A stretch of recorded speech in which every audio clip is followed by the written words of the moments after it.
Sometimes I call myself directionally challenged or directionally intelligent, depending on if I'm having a glass half empty or a glass half full day.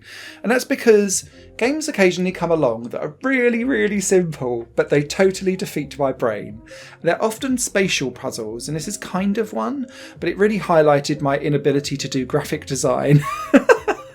The Pane puzzle is all about trying to layer on different geometric colours and shapes and arranging them in a way so that they can match the pane of design that is underneath where it says level, and then there's a little small hexagon there. You're layering from the 20 different shapes and colours that are available underneath onto the big hexagon pane, and what you need to try and understand to emulate and replicate what's been given to you is A, what order the colours and shapes need to be added on, and then B, what orientation. And I was fine with working out the colours and shapes and being able to flip them around and so on and so forth when it was 3 or 4 layers. But towards the end of the 100 puzzle layouts, it was starting to become a 5, 6 and 7 layer puzzle. And nothing fundamentally changed, and quite often I could see where I needed to get to.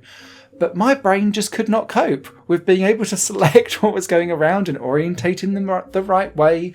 And there was really tiny nuances where I'd bring something to a nearly done perspective and then be like, now I am stuck. Thankfully, the controls are very simple to get to grasp with. It's literally just clicking with the mouse and deciding with the different icons which way you want to flip or rotate each layer around. And you can click on the hexagon in the main again to take off layers too. So it's nice to kind of go back and forth and work out what you're doing.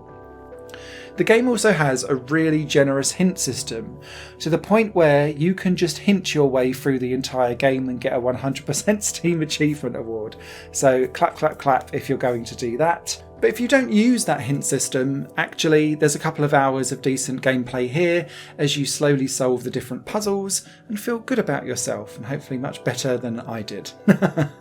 My only negative comment about the Pane puzzle is this game separates out its levels into 2 sets of 50, but it's the same 20 shapes both times around that are being used to create all of the different panes.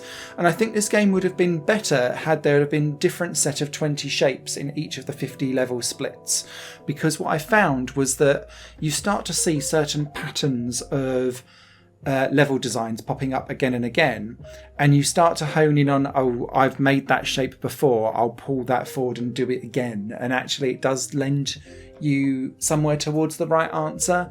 And so I just think there would have been a little bit more variety had they have used different shapes for the different levels. But what's here is great, and for £2.20 I'm not complaining.